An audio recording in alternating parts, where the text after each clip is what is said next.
This is one of the hidden gems of our state of Washington, a location where a wide variety of organizations and groups of all kinds of ethnic and racial backgrounds have enjoyed one location together, a spot where they could come to see their favorite performer, or perhaps could come and listen to a lecture, or just enjoy a Sunday afternoon of dance and family gatherings and fellowship. This is a beautiful location located in one of the small valleys in the central area of Seattle. It's been here since 1908, and it truly is one of the gems of the state of Washington.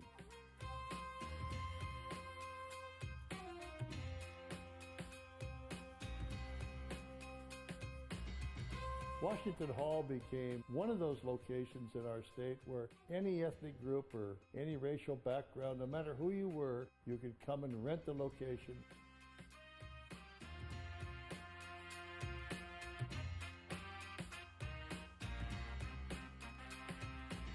Can you imagine if you were here the night that Jimi Hendrix made one of his first performances?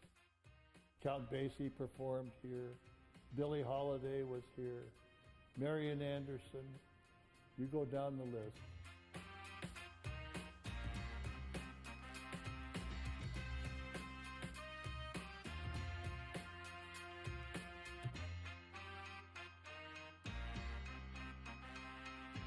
The Danish Brotherhood built this hall for the enjoyment of all. They used it as a lodge and a gathering place for dances and family activities, but so many other groups have as well. The Jewish community, the Scandinavian community, the Eastern European community, the Ethiopian and 100 subcommittee is convened. This is the afternoon of May 10th, 2023. This morning we heard the full JLAR committee heard several reports and adopted reports. And this is a hybrid meeting. If there are members who are online and they'd like to participate, Vice Chair Wilson, I see, is online already. And just raise your hand and we'll try to make sure we see it. If we don't, just unmute yourself and say, I've got a question, okay? And our agenda today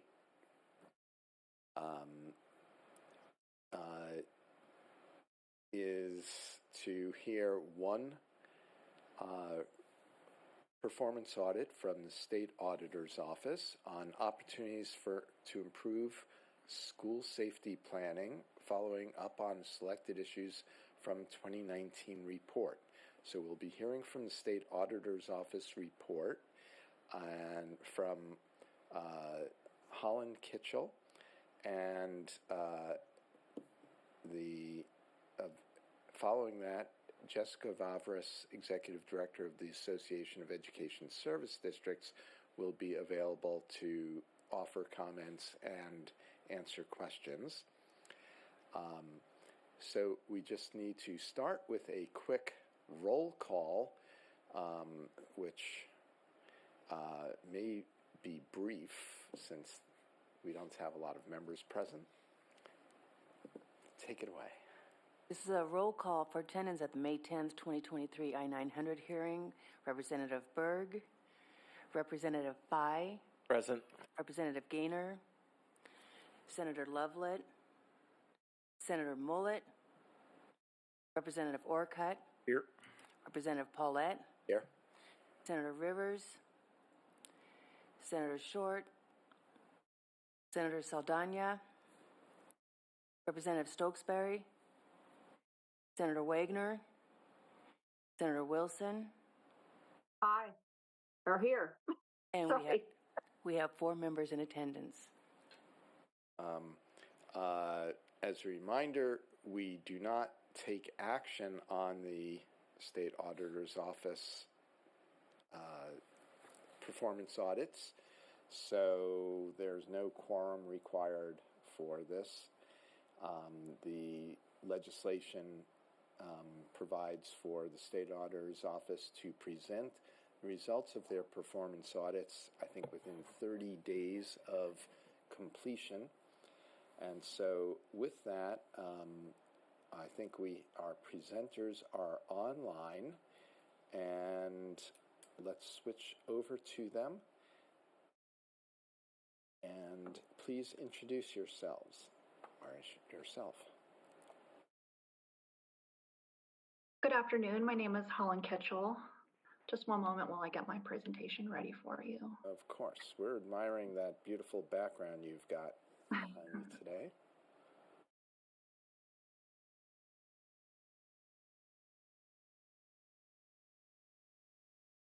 Okay, I just want to confirm that everyone can see the presentation. We cannot. Oh, you can't? Okay. Just one moment.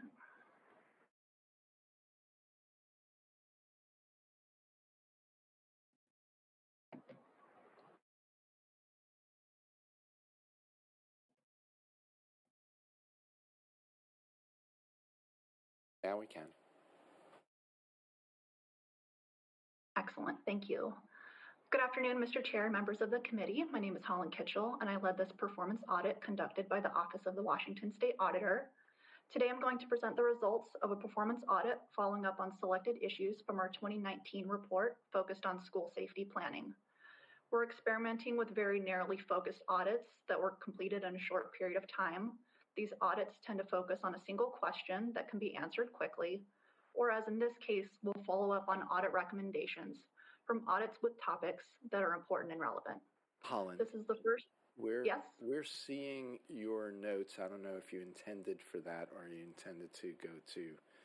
I did not. Mode. Sorry about that. We've got time. Don't worry about it.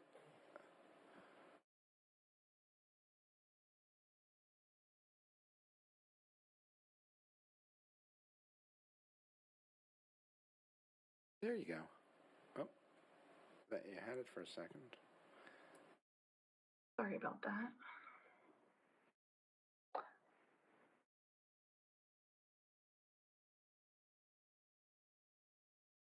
I think, unfortunately, that's the only way I'm going to be able to view. Let me try one more time.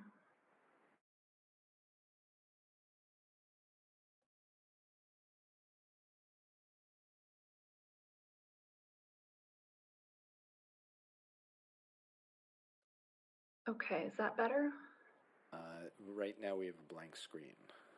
Oh, why is that happening?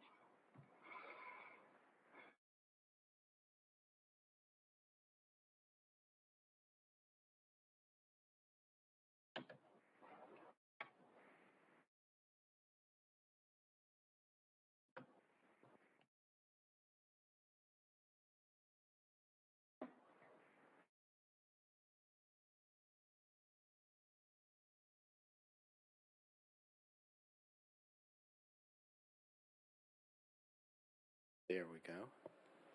Is that better? Yep, we've got it. Okay. Excellent. So I'm just going to start where I left off. So I just wanted to mention that we're experimenting with some very narrowly focused audits completed in a short period of time. They're usually going to be focused on a single question that can be answered quickly, or it's going to follow up on previous audit recommendations. This is the first of those types of audits, which you'll be seeing more of in the coming biennium. And before I jump into the presentation, I'd like to thank staff and leadership from the state's 9 educational service districts for their cooperation and assistance during the audit. First, I'd like to share a brief overview of the 2019 school safety planning audit and its key findings. In that audit, we found that while school districts are required to have comprehensive school safety plans, many of those districts' plans were incomplete. The audit identified ways that some districts had addressed safety gaps in several areas, including plan development, oversight, training, and coordination. Coordination in particular was cited by school districts as key to improving school safety plans. A regional oversight model, such as one operated through the educational service districts, was recommended to improve school safety planning. Around the time that our audit was published, the legislature passed a requirement that the ESDs establish regional school safety centers to increase support for school districts. These regional school safety centers were created to help school districts for 3 safety-related topics: threat assessments, emergency operations planning, and behavioral health. Our office decided to revisit this topic because school safety and student well-being remain ongoing concerns statewide and nationally. For this follow-up audit, our audit question was, what actions have educational service districts taken since 2019 to address safety gaps in their regions? Now I'll provide a brief summary of our audit results from the follow-up report. All 9 of the state's educational service districts have established a regional school safety center as required. All of them met legal requirements to provide services to school districts in the areas of threat assessments and emergency operations planning. The ESDs also met most requirements to provide behavioral health services, with some taking additional steps. However, we found that most ESDs can do more to help school districts have the Medicaid billing resources needed to reduce costs. Each of the state's 9 ESDs have established a regional school safety center as required to support school districts for 3 safety-related topics: threat assessments, which are used to identify and support students who present a threat to themselves or others; emergency operations planning, including helping school districts develop safety plans and train staff on how to respond to various types of emergencies; and behavioral health, including helping students connect to services not available in school and helping school districts bill Medicaid for services provided in school. All 9 ESDs met the legal requirements around threat assessments, including providing training and templates on how to conduct initial screenings, maintaining threat assessment teams made up of community partners, including law enforcement and behavioral health providers, and helping districts use best practices. The threat assessment coordinators from all ESDs meet monthly to discuss leading practices and ensure consistent guidance to school districts. ESDs also met the legal requirements for emergency operations planning. This includes meeting with emergency management partners in their regions to coordinate safety plans, working with districts to develop their safety plans, and providing training directly or making sure their districts know about available trainings offered by other organizations. Most ESDs also provide templates for emergency operations plans and review those plans with their school districts as requested. One ESD has taken its approach a step further, meeting monthly with schools to develop, implement, and improve their safety plans. We found that ESDs met most requirements for providing behavioral health supports to school districts. This includes participating in regional partnerships with community-based organizations to understand what services are available in their area and sharing this with their school districts. 2 ESDs have taken additional steps to facilitate connections, such as sharing a comprehensive resource directory. All ESDs also offer school districts guidance and training around behavioral health screenings and suicide prevention, using guidance from the Office of Superintendent of Public Instruction. A few ESDs have taken these requirements a step further by employing crisis counseling response teams to help schools when they experience traumatic events. While all ESDs provide most required behavioral health supports to districts, only 2 of them provide training on billing Medicaid, despite legal requirements to do so. Billing eligible behavioral health services to Medicaid for services provided in school can help school districts save money. The billing process for Medicaid reimbursement can be complex, so having some training can help districts leverage these funds efficiently. However, most ESDs say they do not currently offer Medicaid billing training because their school districts say the reimbursement rate for Medicaid is too low to make it worth the administrative costs and effort. To address the lack of Medicaid billing training, we recommend ESDs share guidance and training developed by the Healthcare Authority and other ESDs if they are unable to develop their own training materials. As an alternative to providing Medicaid billing training, we recommend ESDs determine the relative benefits compared to costs for school districts to bill Medicaid for services provided. If there is little to no benefit to districts, ESDs should pursue legislation to remove the requirement to provide training to districts. That concludes our presentation, and I'm happy to answer any questions you may have.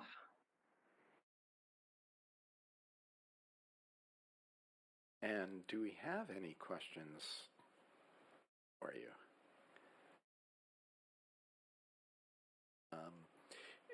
Would you expand a little bit, Holland, on the legislature has had a lot of attention on seismic safety, which is part of the plans, and any specific work done on that front in terms of the coordination, since most of this was on behavioral health and safety threats, other safety. Right. So, yes. So for each of the three areas we looked at, we really were narrowly focused for this audit just to focus on whether ESDs were meeting the requirements. We did not really get into the details or like the quality or effectiveness of the plans within those three areas. The ESDs might be able to better speak to work done in that area. And one other question then is on the recommendation is the ESDs can help with districts doing Medicaid billing, which is really complicated, and we've heard this for a long time.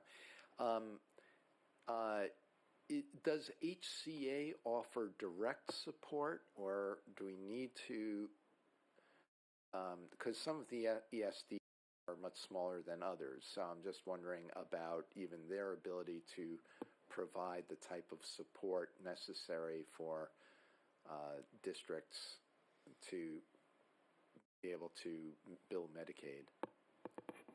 Yeah, that's a great question. I know from our audit work that the ESDs, they've been building capacity in this area on providing the training. So the ESD staff have that information available. Our understanding from the results are that the districts don't see the benefit in having that training because of the challenges with the reimbursement process.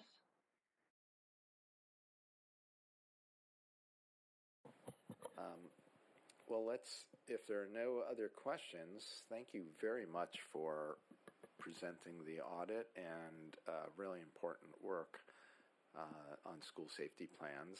And let's hear from our ESD representative.